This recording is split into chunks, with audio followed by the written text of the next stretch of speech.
자리에 즉석하시겠습니다. 오늘 말씀의 제목은 본계적 신앙이라고 하는 제목으로 말씀을 드리도록 하겠습니다. 강동성서 침례교회에서 섬기고 계시는 우리 최용열 목사님께서 이런 글을 남기셨습니다. 풍족함과 궁핍함의 차이는 생각이 풍족한가 생각이 궁핍한가에 달려있다 하고 이야기를 했습니다. 결국은 생각이 어떠냐에 따라서 궁핍과 풍부함의 차이가 나게 된다는 것입니다. 근거로 잠언 21장 5절 말씀을 제시하셨습니다.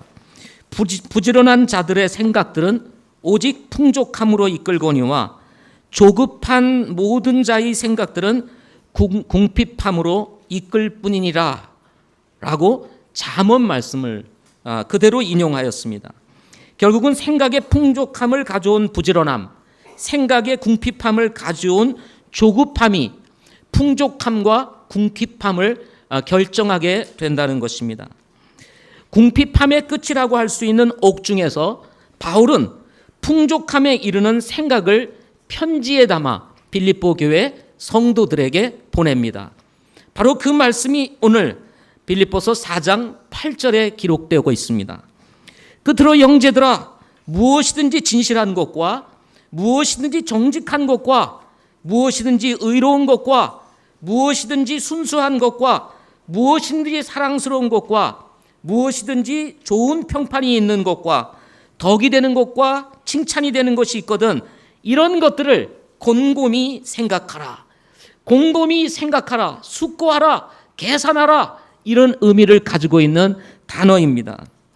저는 이 말씀을 바라보면서 우리 그리스도인들이 오늘 바울이 빌립보 교회 성도들에게 곰곰이 생각할 것들을 마음에 두고 부지런히 생각을 한다면 우리의 삶은, 우리 그리스도인의 삶은 넉넉하고 풍성해질 것이라고 하는 사실입니다. 오늘날 그리스도인들이 왜 궁핍하게 살아갈까요? 왜 마음이 냉랭할까요? 그것은 바울이 빌립보 교회 성도들에게 곰곰이 생각하라고 주셨던 이 말씀이 아닌 다른 것들을 쫓아 생각하며 살기 때문일 가능성이 아주 높다는 것입니다. 여러분은 무엇을 생각하며 살아가고 있습니까? 생각이 중요한 이유는 생각이 나를 만들기 때문인 것입니다. 누군가 이런 말을 했습니다. 생각이 행동이 습관이 그 사람의 인생을 결정한다라고 말씀을 했습니다. 우리의 한 생각이 습관을 만들고 습관이 그 사람의 인격이 그 사람의 운명을 결정한다면 우리가 어떤 생각을 품고 사느냐는 매우 중요하다고 할 수가 있는 것입니다. 무엇과도 바꿀 수 없는 소중한 인생입니다. 예수님은 우리의 인생을 두고 이렇게 이야기를 합니다. 사람이 만일 온 세상을 얻고도 자기 인생을 잃어버리면 그에게 무슨 유익이 있겠느냐 하고 말씀하셨습니다. 소중한 인생, 생각 없이 보낼 수 없는 인생이기에 필요한 신앙이 바로 본계적 신앙인 것입니다. 바른 생각으로부터 출발하는 이 본계적 신앙은 보고 깨닫고 그리고 적용하는 신앙을 일컬어서 본계적 신앙이라고 말을 하는 것입니다. 본계적 신앙은 절대로 그리스도인들이 소홀히 할 수 없는 그리스도인의 삶의 기본기라고 할 수가 있습니다. 손흥민 선수가 영국 무대에서 세계적인 선수들과 어깨를 나란히 하며 뛸 수 있었던 배경에는 그의 아버지 손웅정 감독이 있었기 때문이라고 말합니다. 중국 축구 감독인 아버지는 어린 손흥민을 축구 선수로 키우기 위해서 기본기를 다지는 데 집중했다고 말합니다. 다른 선수는 필드에서 뛸 때 손웅정 감독은 자기의 아들 손흥민을 기본기를 훈련시키는 데 집중했다고 합니다. 프로와 아마의 차이가 어디에 있을까요? 실력 차이가 큰 것 같이 보여도 큰 차이가 나지를 않습니다. 그럼에도 불구하고 아마와 프로를 결정하게 되는 것입니다. 인류 선수와 이류 선수의 차이가 어디에 있을까요? 별로 큰 차이가 나지 않을 것 같은데도 불구하고 인류와 이루를 결정하게 되는데 결국 그것은 어디에 있습니까? 기본기에 있다는 것입니다. 아주 작은 차이가 인류와 이루를 결정하게 된다는 것입니다. 그리스도인의 삶에도 마찬가지입니다. 그리스도인의 삶의 풍족함, 그리스도인의 삶의 부족함, 무슨 차이일까요? 그것은 바로 기본 생활, 기본기의 차이일 수 있다는 것입니다. 그리스도인의 삶의 기본기는 무엇일까요? 그것은 하나님과의 개인적인 관계인 것입니다. 하나님과의 개인적인 관계. 하나님과의 개인적인 관계가 없이 할 수 있는 것은 그리스도인에게 있어서 아무것도 없기 때문에 그렇습니다. 프로그램이 중요합니다. 또 여러 가지 다양한 사역도 중요합니다. 그러나 하나님과의 관계가 빠져있는 프로그램, 하나님과의 관계가 빠져있는 예배, 하나님과의 관계가 빠져있는 사역은 무슨 의미가 있겠는가 하는 것입니다. 하나님이 중심이 되지 않는 사역, 하나님이 중심이 되지 않는 관계는 아무런 의미가 없다는 것입니다. 그리스도인으로서 거듭난 신앙을 면치 못하는 이유가 어디에 있을까요? 그것은 기본 생활이 제대로 되지 않기 때문일 수 있다는 것입니다. 우리는 신앙생활하면서 종종 내 영혼의 냉랭함을 경험하게 됩니다. 때로는 교제의 중심에 머물러 있어야 될 우리가 교제의 외곽에 머물러 있을 때가 종종 있습니다. 주님의 기쁨이 내 기쁨 되어야 되는데 불구하고 어느새 기쁨은 사라지고 뭔가 우울한 감정이 우리를 지배할 때가 있습니다. 하늘로부터 영적인 복을 누려야 됨에도 불구하고 주님이 주실 복은 어디로 사라지고 이 세상에서 경험하는 슬픔과 고통 속에 빠져서 허우적될 때가 있지 않습니까? 자신감과 용기를 발휘하지 못한 채, 담대함을 잃어버린 채 실패한 감정을 가지고 살아가는 그리스도인이 이 시대에 얼마나 많은지 모릅니다. 세상에 대해서 당당해야 될 그리스도인들이 당당함을 잃어버린 채 고개를 숙이고 살아가는 사람들, 땅을 보며 살아가는 사람들이 많다는 것입니다. 이런 상황에서의 하나님은 어디에 계실까요? 아마도 대부분 이런 분들의 삶의 중심에 있어야 될 하나님이 중심에 있지 아니하고 우리의 삶의 언저리에 있을 가능성이 매우 높다는 것입니다. 여러분의 삶의 중심에 하나님이 계시나요? 아니면 하나님이 여러분의 삶의 언저리에 계십니까? 배우고 받고 듣고 본 그것을 행하지 아니하면 어떻게 된다고 성경은 말씀하고 있습니까? 여러분, 오늘 본문의 9절 끝부분을 한번 보겠습니다. 9절 끝부분. 거기 보면 이런 말씀이 기록되어 있습니다. 그리하면 평강의 하나님께서 너희와 함께 하시리라. 그리하면 평강의 하나님께서 너희와 함께 하시리라. 어떻게 하면요? 배우고 받고 듣고 본 그것을 행하면 평강의 하나님께서 너희와 함께 하시리라. 이렇게 약속하고 있는 것입니다. 그러나 만일 배우고 받고 듣고 본 그것을 행하지 아니하면 평강의 하나님께서 우리와 함께하지 아니하시겠다는 의미도 되는 것입니다. 그러므로 우리에게 있어서 중요한 신앙 한 가지가 있습니다. 어떤 신앙일까요? 본계적 신앙입니다. 보고 깨닫고 적용하는 신앙인 것입니다. 그렇다면 어떻게 하면 본계적 신앙인이 될 수 있을까요? 우리는 본문을 통해서 본문을 중심으로 세 가지로 말씀을 듣고자 합니다. 첫째는 볼 시간을 확보하라 하는 것입니다. 볼 시간을 확보하라. 하나님을 만날 수 있는 통로는 말씀과 기도입니다. 하나님께서 우리를 만나주시기 위해서 창조적으로 만들어주신 유일한 쌍방향 고속 통로가 바로 말씀과 기도인 것입니다. 하나님을 만나기 원하는 사람들은 누구나 말씀과 기도를 이용할 수가 있습니다. 이때 우선적으로 필요한 것이 무엇일까요? 하나님과 만나기 위한 말씀과 기도로 주님을 만나기 위해서 우선적으로 필요한 것, 그것이 바로 시간인 것입니다. 시간. 하나님을 만나겠다는 생각을 가지고 정해진 시간을 확보하면 누구나 말씀과 기도를 통해서 하나님을 만날 수 있기 때문인 것입니다. 말씀과 기도의 통로를 이용하는 요금은 무료입니다. 무료. 위대하신 하나님, 창조주 하나님, 우리의 구세주, 우리의 영원한 주인 되시는 우리 주님을 만나는 데 있어서 여러분 말씀과 기도를 통해서 만나는데 무료입니다. 무료. 예. 시간의 제한도 공간의 제한도 기다림도 필요가 없습니다. 우리가 시간을 정하고 주님을 만나기 시작한다면 바로 그 시간, 바로 그 순간, 바로 주님을 만날 수 있다는 사실인 것입니다. 시간을 정해 말씀과 기도의 자리에 서는 순간 여러분은 그리고 저는 하나님을 만날 수 있다는 것입니다. 왜냐하면 말씀이 하나님이시기 때문에 그렇습니다. 요한복음 1장 1절과 14절 말씀에 보면 처음에 말씀이 계셨고 말씀이 하나님과 함께 계셨으며 말씀이 하나님이셨더라. 말씀이 육신이 되어 우리 가운데 거하심에 우리가 그분의 영광을 보니 아버지의 독생하신 분의 영광이요 은혜와 진리가 충만하더라 하고 말씀을 하고 있는 것입니다. 그렇습니다. 우리가 시간을 확보하여 하나님의 말씀을 펼치는 순간 우리는 그 말씀을 통해서 살아계신 하나님, 말씀 되신 하나님을 만나게 되는 것입니다. 기도는 사람이 하나님께 나가는 통로입니다. 예수 그리스도의 이름만 있으면 언제든지 우리는 무사 통과할 수 있다는 사실입니다. 누구든지 어떤 사람이든지 예수 그리스도의 이름으로 우리는 하나님 앞에 나아갈 수 있게 되는 것입니다.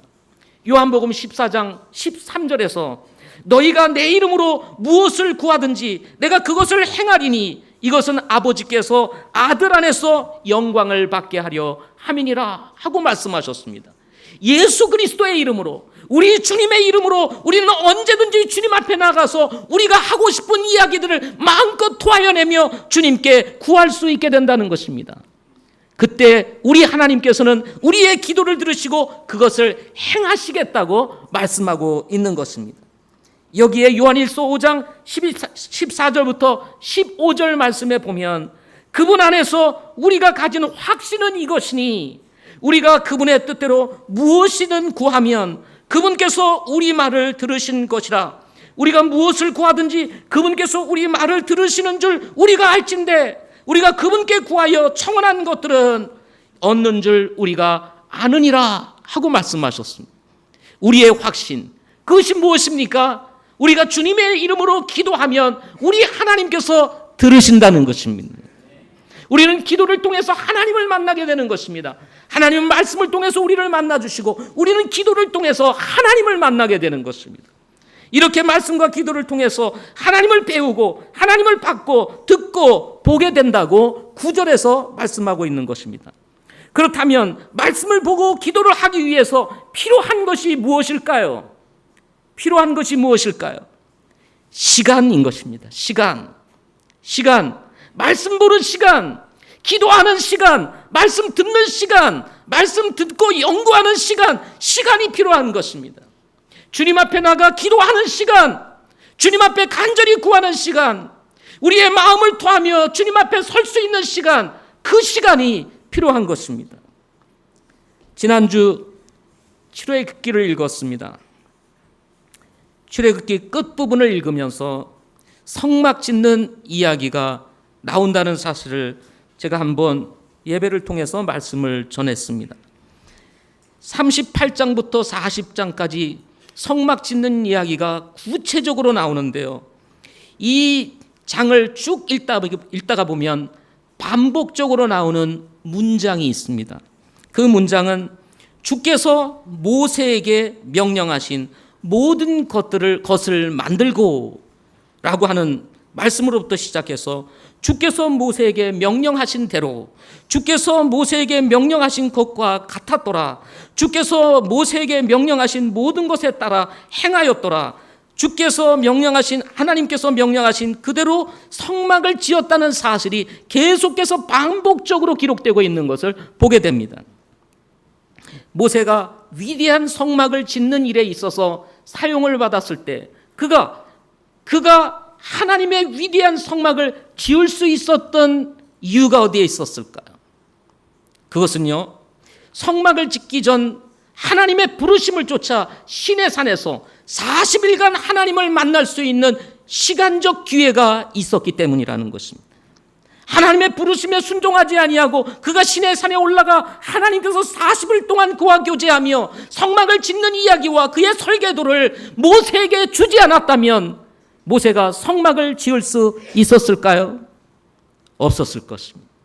40일간의 시간, 40일간 주님과 만나는 시간이 있었기에 위대한 성막은 탄생할 수가 있었던 것입니다. 왜 말씀을 보고 기도하는 시간을 아까워할까요? 왜 하나님을 만나는 시간에 대해서 인색할까요? 하나님을 믿고 예배하며 주님을 섬긴다고 말하는 수많은 성도들이 말씀을 보고 기도하는 시간에 대해서 굉장히 아까워합니다. 인색해합니다. 왜 그럴까요? 저도 가만히 생각해 보았습니다. 그랬더니 한 가지 이유가 딱 떠올랐습니다. 그것이 무엇이냐면 하나님을 제대로 만나본 적이 없다는 것입니다. 하나님을 제대로 만나본 경험이 없는 것입니다. 희미하게 어설프게 언저리에서 하나님을 만나다 보니 하나님이 어떤 분이신지에 대해서 정확하게 우리의 심령에 우리의 마음에 각인되지를 않습니다. 그 위대하신 하나님, 살아계신 하나님, 그리고 우주 만물을 운행하시는 그 하나님이 우리의 마음속에 선명하게 드러나지를 않습니다. 그러다 보니 하나님을 만나는 시간이 아까운 거예요. 인색하게 되는 것입니다. 살아계신 하나님을 우리가 정면으로 만나고 살아계신 하나님을 우리가 정말 직접적으로 만나면서 그분의 호흡과 그분의 역사하심과 그분의 숨결을 느낀다면 여러분, 우리는 주님을 만나는 시간이 기대되어질 것이라는 확신을 결코 버릴 수 없을 것입니다. 시간이 흐름에도 불구하고 변하지 않고 있는 우리의 모습을 보면서 우리는 스스로 불만족스러워합니다. 왜 내가 이렇게 믿음이 없지? 왜 어제나 오늘이나 똑같지? 왜 나는 변하지 않는 거야? 지난 수십 년 동안 신앙생활을 했음에도 불구하고 제자리에 머물러 있는 우리의 모습을 보면서 여러분 만족하실 수 있습니까? 여전히 신앙의 아마추어로 살아가고 있는 우리의 삶의 현실을 바라보면서 지금 우리가 결정해야 될 한 가지 중요한 사실이 있다면 그것은 볼 것을 위해서 시간을 확보해야 한다는 것입니다. 24시간 중에서 주님을 만나는 시간, 주님께 나아가는 시간, 여러분 확보하시기를 바랍니다. 지금 만나지 않으면 여러분 여전히 우리는 유물신앙 가운데, 화석신앙 가운데 머물러 있을 수 있어요. 두 번째로는 깨달은 것은 기록하라 하는 것입니다. 깨달은 것은 뭐라고요? 기록하라. 피조물 중에 가장 뛰어난 존재는 인간입니다. 그 이유 중에 하나는 깨달음의 존재이기 때문에 그렇습니다. 저 바깥 세상에서는, 교회 바깥 세상에서는 인류의 조상은 원숭이다 하고 얘기를 합니다. 여러분, 원숭이가 어느 사물을 보고 아차 이거였구나 하고 깨닫는 것을 보았습니까? 깨닫는 것을 보았어요. 그의 삶의 수준이 높아지고 자아 성취를 통한 원숭이의 인생이 바뀌는 것을 본 적이 있습니까? 없습니다. 깨달음은 새로운 발견이며 아이디어며 자신의 모습을 보는 능력이라고 할 수가 있습니다. 이런 깨달음은 지력을 더하며 인격과 재능과 높은 삶의 수준으로 우리를 이끌게 되는 것입니다. 하지만 반대로 인간에게는 죄성이라는 것이 있습니다. 죄성에서 일어나는 잘못된 깨달음은 우리의 삶을 추락시키는 원인이 될 때가 있습니다. 잘못된 길로 가도록 인도하기 때문에 그렇습니다. 그러므로 여러분, 죄성에서 나오는 깨달음을 우리는 늘 경계해야 합니다. 죄성에서 나오는 욕망을 우리는 늘 경계해야 됩니다. 잘못된 깨달음은 잘못된 길로 우리를 인도하기 때문에 그렇습니다. 그러나 하나님께서 주시는 깨달음은 추락한 삶을 세우고 추락하는 삶을 세우고 회복시키는 능력을 의지하게 만든다는 것입니다. 그래서 여러분, 하나님을 믿지 않아도요, 살아가는 인생 가운데 우리가 이 자연의 법칙이라든지 인생의 법칙 가운데 정말 우리의 모습을 잘 비춰보면 하나님을 의지할 수밖에 없는 것으로 찾아가게 된다는 것을 발견하게 되는 것입니다. 그래서 사람들이 연약하고 힘들 때 누구를 찾습니까? 신을 찾게 되는 이유가 여기에 있는 것입니다. 망가진 인생을 역전시킬 수 있는 이유가 여기에 있는 것입니다. 바울을 보십시오. 다메섹 도상에서 만난 분이 메시아이심을 깨달았을 때 바울의 인생은 완전히 바뀌게 되지 않았습니까? 그리스도인을 핍박하고 그리스도를 핍박하던 바울이 다메섹 도상에서 만난 그분이 메시아라는 사실을 깨닫고 그는 가지고 있었던 모든 지식 그리고 가지고 있었던 모든 자리 이 모든 것들을 다 내려놓고 고난과 핍박을 감수하면서도 메시아 되신 예수 그리스도를 증거하는 일에 자신의 온 인생을 바치는 것을 우리는 성경을 통해서 보지 않습니까? 주님과 동행하는 삶의 일상에서 보이지 아니하시는 하나님의 개입하심은 우리로 하여금 다양한 깨달음으로 이끄십니다. 새로운 발견과 아이디어, 자기 성찰에 관련된 깨달음은 우리를 변화시키기에 충분한 것들이라는 사실을 여러분 알고 계십니까? 우리의 삶의 수준을 얼마든지 높일 수 있는 깨달음을 하나님께서는 늘 보이지 않게 우리의 삶 가운데서 역사하고 있음에도 불구하고 우리는 늘 제자리에 멈춰 있는 이유가 어디에 있냐 하는 것입니다. 때때로 우리는 마치 차를 놓친 사람과 같이 그냥 쳐다만 보고 있을 때가 있습니다. 하나님께서 주신 좋은 기회들을 잃어버린 채 어제와 오늘과 똑같이 살아가는 경우들이 있다는 것입니다. 비범하게 살지 못하는 이유, 지혜롭게 살 수 있음에도 불구하고 어리석게 사는 이유, 하나님께서 주시는 이 말씀을 통해서 우리가 영적인 지력을 가지고 살 수 있음에도 불구하고 여전히 무지하게 살아가는 이유가 어디에 있을까요? 어제보다는 오늘이 더 나은 삶 그리고 내일은 더 나은 삶의 변화를 추구하며 살 수 있음에도 불구하고 동일하게 살아가는 이유가 어디에 있을까요? 하나님께서 우리에게 깨달음을 주실 때, 감동을 주실 때, 그리고 어떤 영적인 아이디어를 주실 때 우리는 그것을 그냥 흘려보내고 있기 때문에 그런 것입니다. 그러므로 여러분, 하나님께서 여러분에게 무엇인가 감동을 주고 무엇인가 영적인 깨달음을 주고 하나님께서 여러분의 심령에 어떤 도전을 주고 변화의 어떤 메시지가 주어질 때 여러분 기록하시기를 바랍니다. 기록하세요. 마음에 기록하세요. 심령에 기록하세요. 아니면 여러분이 가지고 다니는 여러분의 수첩이나 어디에든지 기록하시기를 바랍니다. 모든 사람들이 핸드폰 가지고 다니잖아요. 거기에 기록할 수 있는 통로들이 다 있습니다. 그때그때 하나님께서 주시는 영적인 감동들을 기록하고 그 기록된 것을 나의 삶에 연결시키기 시작할 때 우리의 삶을 얼마든지 변화될 수 있다는 것입니다. 하나님께서 말씀을 기록하셨듯이 기록된 말씀을 꺼내 마귀를 물리치셨던 예수님처럼 기록된 것들을 꺼내 사용할 수 있다면 우리의 삶은 달라지게 될 것입니다. 우리는 잊어버리고 살아요. 망각도 필요할 때가 있습니다. 그러나 소중한 것들을 잊어버리는 것은 결국 우리의 삶을 낮은 수준으로 만들게 되는 이유가 될 수 있다는 것입니다. 저는 가만히 성경을 묵상해 보았습니다. 저는 노아의 이야기를 하기를 매우 좋아합니다. 창세기 공부를 할 때마다 노아 이야기가 나오면 얼마나 신나는지 몰라요. 137m짜리의 긴 배, 22.5m의 넓이, 13.5m의 높이를 가진 방주를 만든다는 것, 여러분 결코 쉬운 일이 아닐 것입니다. 그런데 노아가 이렇게 큰 배를 어떻게 만들 수 있었을까요? 하나님께서 어느 날 노아에게 말씀하십니다. 노아야, 배는 이렇게 만들지니라. 그랬을 때 여러분 같았으면 그 설계도를 다 기억하고 그것을 꺼집어낼 수 있는 능력이 여러분에게 있었겠어요? 그 큰 배를, 여러분 그 설계도에 대해서 주님이 말씀하시는데, 하나님이 말씀하시는데 여러분 그걸 다 기억할 수 있겠어요? 한 가지라만이라도 놓치게 되면 그 배는 침몰하게 될 것입니다. 저는 생각을 가져옵니다. 성경에는 기록되어 있지 않지만 노아는 기록했을 것이다. 기록하지 아니하고 어떻게 이 배를 만들 수 있었을까?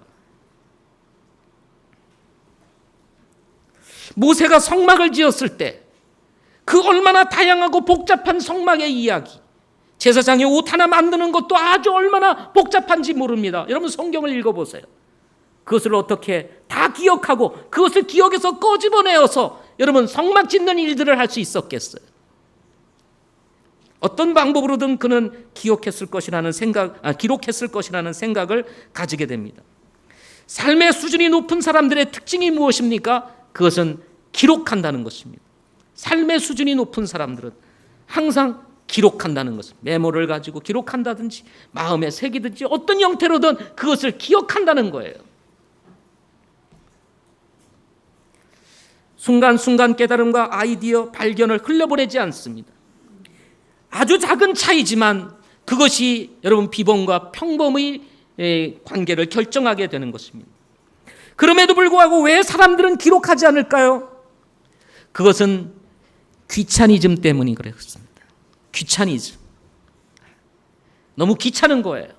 기록하는 게 귀찮은 거예요. 기억하는 것도 귀찮은 거예요. 그것을 기록한 것을 다시 꺼집어내는 것 귀찮은 것입니다. 그냥 그리고 자신의 머리를 믿습니다. 기억할 거야. 분명히 이것은 내가 다시 실행할 수 있을 거야. 이렇게 선명하게 내 안에 들어왔는데 잊어버리겠어? 그러나 여러분, 사람은 시간이 흐르면 점점 기억이 희미해져 갑니다. 그러므로 여러분, 귀차니즘에서 벗어나시기를 바랍니다. 그리고는 여러분, 하나님께서 주시는 영적인 깨달음, 하나님께 주시는 영적인 감동, 하나님께서 주시는 새로운 아이디어를 여러분 기록하시기를 바랍니다. 하나님께서 말씀을 기록하여 주셨듯이 하나님께서 여러분에게 주시는 영적인 감동들, 깨달음들을 삶에 기록하기 시작할 때에 우리는 변하기 시작하게 될 것입니다. 높은 영적인 수준으로 나아가게 되고 하나님과의 거리는 점점 가까워지게 될 것이고 우리의 믿음은 상승하게 될 것이며 살아계신 하나님을 경험하는 횟수가 점점점 늘어나게 될 것입니다. 마지막으로 적용을 실행하라 하는 것입니다. 그리스도인은 생각하는 사람들이며 기록하는 사람들입니다. 또 하나는 삶으로 기록하는 것입니다. 삶으로 기록하는 것. 그래서 그리스도인은 행동하는 사람들인 것입니다. 행하는 사람들인 것입니다. 그리스도인이라는 신분의 일반적 견해는 다르다는 것입니다. 예수 믿지 않는 사람들도 그리스도인들을 향해서 가지고 있는 시선이 있습니다. 그것은 뭐냐? 그리스도인은 우리와 다르다. 자신들과 다르다는 생각입니다. 그런데 문제는 뭐냐면 달라야 할 그리스도인들의 삶이 다르지 않을 때 사람들은 우리 그리스도인들을 향해서, 아니 하나님을 향해서, 아니 교회를 향해서 손가락질을 하게 되는 것입니다. 예수 믿는 사람들이 저러니 예수 믿겠어? 저런 사람이 하나님을 믿는다면 나는 안 믿겠다. 이런 목소리들이 흘러나오게 되는 것입니다. 문제는 얼마나 많은 그리스도인들이 다르게 사는가 하는 것입니다. 얼마나 많은 그리스도인들이 다르게 사느냐 하는 것입니다. 세상에서의 나와 여러분의 모습은 지금 현재 어떻게 비추어지고 있습니까? 매주일 예배를 드리고 때로는 성경을 공부하고, 아니 더 나아가서 목장 모임에 참여하며 삶을 나누고 인생을 나누고, 그리고 주님이 우리에게 원하시는 것이 무엇인지를 나누는 시간들을 가지지만 실제로 세상에 나가서 비춰지는 나의 모습은 어떠냐 하는 것입니다. 혹시 여러분 과거의 신앙이 좋았다는 사실에 그냥 머물러 있지는 않습니까? 화석과 유물로 변해 있는 신앙 가운데서 옛날을 추억하면서만 살아가고 있는 것은 아니세요?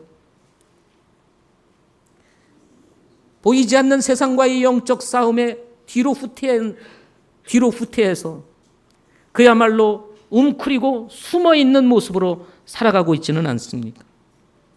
혹시나 내 모습이 세상에 잘못 비칠까 두려워 영적인 산중 속에 옥중에 갇혀서 골방에 갇혀서 살아가고 있는 것은 아닌지요.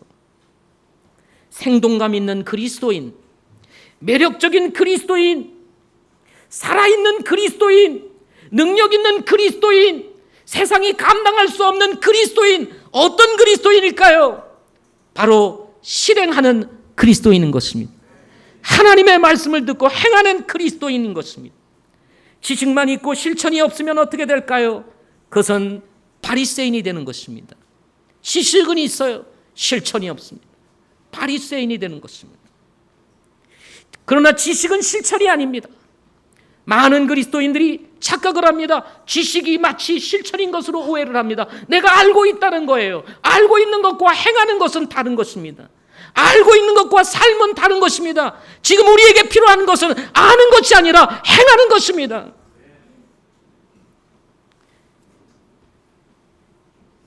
아무리 확실한 성경적 지식을 가지고 있어도 인격이 따르지 않으면 진리가 무색해진다는 사실을 우리는 잊어서는 안 됩니다. 특별히 우리와 같이 좁은 길을 가는 교회들, 그리고 진리를 사수하기 위해서 몸부림치는 교회들, 하나님의 말씀을 붙잡고 바른 교리를 쫓아 건전한 교리를 쫓아가는 우리들에게 있어서 경계해야 될 것은 바로 진리만을 주장하는 것입니다. 그러나 여러분, 진리도 성경적이어야 되고 교리도 성경적이어야 하지만 우리의 인격도 우리의 성품도 성경적이어야 한다는 사실인 것입니다. 바울이 말합니다. 배우고 받고 듣고 본 것들을 행하라. 배우고 받고 듣고 본 것들, 그것을 행하라 하고 말씀합니다. 행함이 없는 믿음은 죽은 것이라고 야고보가 이야기를 했기 때문에 그렇습니다. 아브라함이 믿음의 조상이 될 수 있었던 이유가 어디에 있습니까? 하나님께서 아브라함에게 내가 지시한 땅으로 가라 하고 명령했을 때 아브라함이 그 사실을 믿고 하나님께서 약속하신 땅, 하나님께서 지시한 땅, 그것이 어딘지도 알지 못한 채, 갈 바를 알지 못한 채 그가 갔을 때 믿음의 조상이 될 수가 있었던 것입니다. 모세가 이스라엘 백성들을 이끌고 출애굽하였을 때에 홍해라고 하는 큰 장벽을 만나게 됩니다. 앞뒤가 꽉 막혀 절망의 상황에 있을 때 하나님께서는 모세에게 말씀하십니다. 모세야, 내 지팡이를 들라. 저 홍해를 향해 내 지팡이를 들어. 그러면 내가 역사할게. 모세는 하나님 앞에 이렇게 말하지 않았습니다. 하나님, 내 지팡이를 든들 저 넘실대는 홍해가 무슨 소용이 있겠습니까? 우리 앞에 지금 저 홍해가 지금 넘실거리고 있는데 다리라도 생길 수 있단 말입니까? 그는 그렇게 하나님께 말하지 아니하고 하나님께서 말씀하신 것을 믿고 자신이 들고 있었던 믿음의 지팡이를 홍해를 향해 들었을 때 하나님께서는 홍해를 가르시는 위대한 역사를 이루게 되었던 것입니다. 베드로는 성령이 임하는 오순절날 성령을 입고 난 다음에, 임하고 난 다음에 성령의 인도하심을 쫓아 저 예루살렘에 모였던 수많은 사람들을 향해서 예수 그리스도가 메시아라는 사실을 당당하게 증거하게 됩니다. 세계 곳곳에서 몰렸던 경건한 유대인들이 메시아가 누군지도 알지 못한 채 그저 경건한 신앙만 유지하며 죽은 신앙만 유지하던 이 사람들이 베드로를 통해서 들려지는 신선한 메시지를 통해서 메시아가 누구인지를 알게 되었고 3,000명이나 영혼들이 구원받고 주님께로 더해지는 놀라운 역사가 일어나게 됩니다. 3,000명이 구원받고 교회에 더해질 수 있었던 이유가 어디에 있었을까요? 그가 나가서 복음을 전했기 때문인 것입니다. 복음을 전했기. 신앙의 영웅들에게는 항상 하나님께서 일하실 필드를 가지고 있었습니다. 하나님께서 일하실 필드, 우리가 일하는 것이 아니라 하나님께서 일하실 필드. 지금 우리에게 그것이 필요하지 않습니까? 아는 것보다 더 중요한 것은 행함입니다. 행함이 없는 현장은 의미가 없는 것입니다. 우리가 오늘날 세상에 나가서 살지만 행함이 없는 이 세상의 이 삶은 무슨 의미가 있겠습니까? 하나님은 우리를 세상으로 보내고 있습니다. 그것이 직장이든 그것이 회사든 그것이 또 뭐 학교든 그것이 어디든지 간에 하나님께서 보내시는 그곳은 우리가 행할 곳이라는 사실을 기억하시기를 바랍니다. 저는 목회자이면서 그리스도인입니다. 한 성도입니다. 늘 예배를 드리러 올라올 때마다 하나님 앞에 이런 기도를 드립니다. 하나님, 저도 예배자가 되기를 원합니다. 저는 종종 그것을 잊어버릴 때가 있어요. 내가 오늘 하나님의 말씀을 어떻게 전해야 되나? 이 말씀을 어떻게 전하지? 여기에 집중을 하다 보니까 제가 예배자로서의 신분을 잊어버린 채 말씀을 전하기에 급급할 때가 있습니다. 그래서 제가 이 예배를 드릴 때 하나님, 저도 예배자로서 주님 앞에 나아갈 수 있도록 늘 이 사실을 잊지 않게 해주세요 하면서 기도를 합니다. 그러면서 저는 말씀을 준비하거나 또 말씀을 묵상하면서 또 기도의 시간대마다 하나님께서 저에게 주시는 감동을 쫓아 여러 가지를 결단하게 됩니다. 하나님, 제가 이렇게 하겠습니다. 이렇게 하겠습니다. 이렇게 살겠습니다. 여러분이 결단하고 결심하는 것처럼 저도 그렇게 결심하고 결단을 합니다. 그리고 제가 아는 사실, 여러분이 아는 사실 한 가지는 그렇게 결단하고 그렇게 결심하는데도 불구하고 돌아서면 끝인 경우가 많다는 것입니다. 돌아서면 끝나는 거야.